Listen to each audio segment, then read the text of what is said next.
5 জন তাদের উদ্ধারে অভিযান চলছে। বিস্তারিত জিয়াদ মাহমুদের প্রতিবেদনে। বরগুনার আমতলী উপজেলার হলদিয়া ইউনিয়ন ও চাওড়া ইউনিয়নের সংযোগ সেতুটি দীর্ঘদিন ধরেই ছিল ঝুঁকিপূর্ণ অবস্থায়। দুপুরে নতুন কোণেসহ ঢাকা যাওয়ার পথে খাল পারাপারের সময় একটি মাইক্রোবাস ও অটোরিকশা সহ সেতুটি ভেঙে পড়ে। এ সময় খালের পানি থেকে অটোরিকশার যাত্রীরা পারে উঠতে পারলেও মাইক্রোবাসের যাত্রীরা বের হতে পারেননি। এতে ডুবে প্রাণ হারায় মাইক্রোবাসে থাকা 9 যাত্রী। আমরা গ্লাস ভাঙে বেরোছি,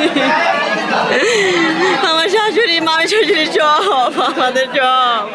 ব্রিজটার উপর খুব জ্যাম ছিল, আমাদের গাড়িটা উঠছে, ওঠার পরে হর্ন দিচ্ছে, সামনে দিকে আরো গাড়ি জ্যাম লাগা দিছে। এদিকে খালে ডুবে যাওয়া মাইক্রোবাস ও অটোরিকশাটি এখনও উদ্ধার করা যায়নি, তবে মাইক্রোবাসটি উদ্ধারে অভিযান চালাচ্ছে ফায়ার সার্ভিস। দুর্ঘটনায় আহত 3 জনের অবস্থা গুরুতর না হওয়ায় আমতলী উপজেলা স্বাস্থ্য কমপ্লেক্স থেকে প্রাথমিক সেবা নেয়ার পর তারা বাড়ি ফিরে গেছেন। এখন বরগুনা। এই দুর্ঘটনার বিষয়ে আরো খবর জানাতে এই মুহূর্তে আমাদের সঙ্গে যুক্ত হচ্ছেন সহকর্মী জিয়াদ মাহমুদ। জিয়াদ, জানতে চাই এই দুর্ঘটনাটি কিভাবে ঘটেছে এবং যারা নিখোঁজ রয়েছেন তাদের উদ্ধারে যে কার্যক্রম চালানো হচ্ছে সেটি কতদূর আগালো? প্রথমেই বলে দিচ্ছি যে দুপুর 2টায় এই বৃষ্টি ভেঙে যে দুর্ঘটনার পতিত হয়েছে মাইক্রোবাসটি, এবং সেখান থেকে এখন পর্যন্ত কিন্তু নিখোঁজ কেউ নেই। নিখোঁজ যারা ছিলেন তাদের উদ্ধার করা হয়েছে। এখন শুধুমাত্র দুর্ঘটনায় পতিত মাইক্রোবাসটি এবং একটি অটোরিকশা নিমজ্জিত অবস্থায় রয়েছে। আপনাকে জানিয়ে রেখে আমার পিছনে দেখছেন এখনো কিন্তু এখানে উৎসুক মানুষ তারা ভিড় করে আছেন, কেননা এখনো পর্যন্ত যে দুর্ঘটনায় পতিত মাইক্রোবাসটি উদ্ধার করা হয়নি অটোরিকশাটি। এবং আমি যেখানে দাঁড়িয়ে আছি এটি চাওড়া এবং ওপারে হচ্ছে হলদিয়া ইউনিয়নের সংযোগস্থল একটি ব্রিজ, যেটি সিডরের পরে নির্মাণ করা হয়, এবং এটি এতটাই নাজুক অবস্থায় যে একটি মাইক্রোবাস যখন এটার উপরে উঠে দুপুরে বরযাত্রীবাহী যেটি ঢাকার মাদারীপুরের শিবগঞ্জের উদ্দেশ্যে রওনা দিচ্ছিল বরযাত্রী নিয়ে, তখন কিন্তু এই ব্রিজটি ভেঙে যায় এবং ধাপে ধাপে ভেঙে কিন্তু এটি প্রায় ব্রিজ থেকে 25 ফিট নিচে এবং পানির স্তর থেকে 15 ফিট গভীরে কিন্তু মাইক্রোবাসটি ডুবে যায়, এবং সেখান থেকে 9 জনের মৃতদেহ উদ্ধার করা হয়। আর বাকি 3 জন যারা উদ্ধার হয়েছিল তাদের কিন্তু উপজেলা স্বাস্থ্য কমপ্লেক্স, আমতলী উপজেলা স্বাস্থ্য কমপ্লেক্সে নিয়ে যাওয়ার পর চিকিৎসা দেওয়ার পর তারা কিন্তু সুস্থ হয়ে ওঠেন।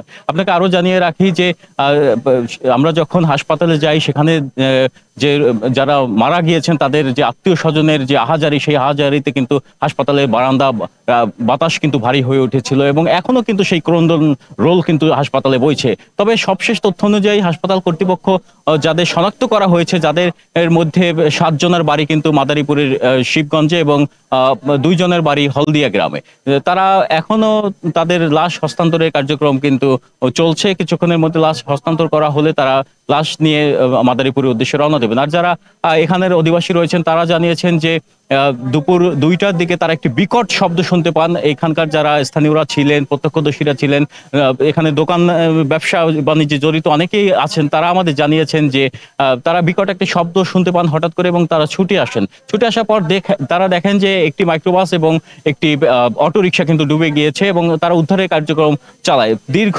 40 মিনিট পরে প্রত্যক্ষদর্শী যারা ছিল তাদের তথ্য অনুযায়ী যে দীর্ঘ 40 মিনিট পরে তাদের কিন্তু উদ্ধার করতে তারা সক্ষম হয়। তখন প্রায় 9 জনই কিন্তু মৃত অবস্থায় ছিল। আপনাকে যদি একটু দেখাই যে এই বৃষ্টির এই প্রান্তে যদি আমি একটু যাই, এখানে দেখতে পাচ্ছেন যে এখনো মানুষ ভিড় করে আছেন যারা উদ্ধার কার্যের সাথে সংশ্লিষ্ট ছিলেন, বিশেষ করে পুলিশ বাহিনী কিংবা ফায়ার সার্ভিসের মানুষ যারা ছিলেন তারা এখনো এই ব্রিজে রয়েছেন। এবং এই ব্রিজটি যেহেতু নাজুক অবস্থায় ছিল, 3 বছর আগেই এই ব্রিজটিকে চলাচলে নিষিদ্ধ করা হয়, সেই নিষেধাজ্ঞা উপেক্ষা করেও কিন্তু মানুষ এখানে চলাচল করতো। যদিও আমরা এখানে আসার পর কোনো বিধিনিষেধের কোনো সাইনবোর্ড বা ব্যানার কিন্তু আমরা দেখিনি। এই যে এখানে দেখছেন আপনারা, এই স্থানেই কিন্তু ডুবে গিয়েছে মাইক্রোবাসটি, এবং আপনাকে জানিয়ে রাখি যে এখন পর্যন্ত যে উদ্ধার কার্যক্রম সেটি কিন্তু সমাপ্ত ঘোষণা করা হয়েছে। শুধুমাত্র মাইক্রোবাসটি এবং অটোরিকশাটি উদ্ধার করার অপেক্ষা আছে। বরিশাল থেকে ডুবুরি এসেছিলেন, তারাও তাদের সাধ্যমতো চেষ্টা করেছেন এখানে উদ্ধার কার্য সম্পন্ন করার। এই ছিল বরগুনা থেকে আমার কাছে সবশেষ। ফিরছি জিয়াদ, আপনাকে অসংখ্য ধন্যবাদ। তন্ময় আমাদের সঙ্গে যুক্ত ছিলেন সহকর্মী জিয়াদ মাহমুদ, তিনি কিন্তু জানাচ্ছিলেন যে বরগুনাতে যাত্রীবাহী মাইক্রোবাস খালে পড়ে 9 জন নিহত হয়েছেন, সেই ঘটনার বিস্তারিত।